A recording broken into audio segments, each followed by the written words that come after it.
This is the Southeast Idaho Weather Hazard Briefing for Sunday, April 28th, 2019.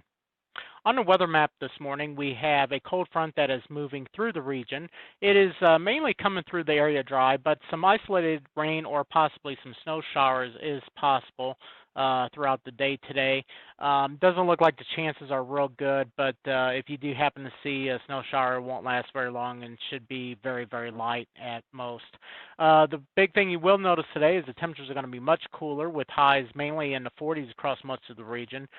Winds will still be rather breezy for the morning hours, but should gradually decrease during the afternoon and become lighter during the evening hours tonight. With that, we are forecasting much colder temperatures for Monday morning, and this is looking at your low temperature forecast for Monday. There are some growing interests of crops in the Magic Valley and portions of the lower Snake Plain.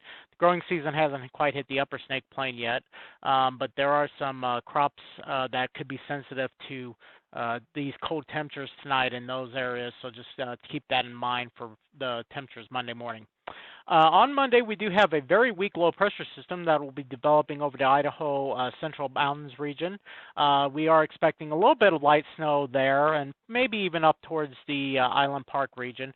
Any amounts will be very light, generally an inch, maybe at best two, and it'll be kind of showery off and on through the day on Monday. Otherwise, most of the areas will continue to remain dry, but cool with highs generally in the lower 50s for much of the area.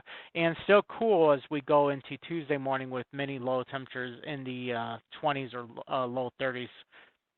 On Tuesday, that low pressure system will begin to move through eastern Idaho. That will produce the best chances for rain and snow across the region, even down to the valley floors of the Magic Valley and Snake Plain. We could see some light snow maybe. It doesn't look quite as certain as it may have looked a day or two ago, but some locations could pick up a very light dusting of snow early Tuesday morning down low. Otherwise, for our high country areas, still looking at maybe an inch, maybe 2 inches of snow during the day Tuesday. Just looking at our high temperature forecast on Tuesday, and with the added clouds and showers, it will be pretty cold across the region.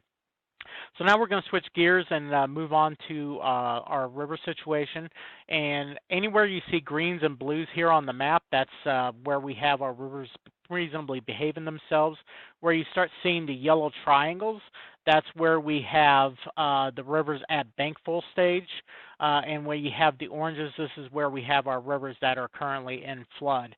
So right now we have 3 rivers that are in flood, and we're going to step you through some of these. This is first one is going to be the Willow Creek, which is east of Idaho Falls, and you see the river there has been slightly above flood stage for the last few days, but with cooler temperatures, we do think the rivers will start coming down.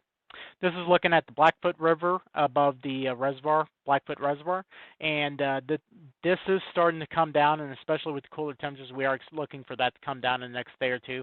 And then finally, the Portneuf River at Pocatello remains well above minor flood stage and will probably stay there into the middle part of the week. And to wrap up, this is looking at the Bigwood River at Haley. It has been sitting pretty steadily in the bank full stage and should start coming down within the next day or two. If you want to look for more information on these rivers, I encourage you to check out weather.gov/Pocatello and click on the link on the page that says Rivers and Lakes. That concludes this morning's briefing. If you have any questions, comments, please let us know. Thank you.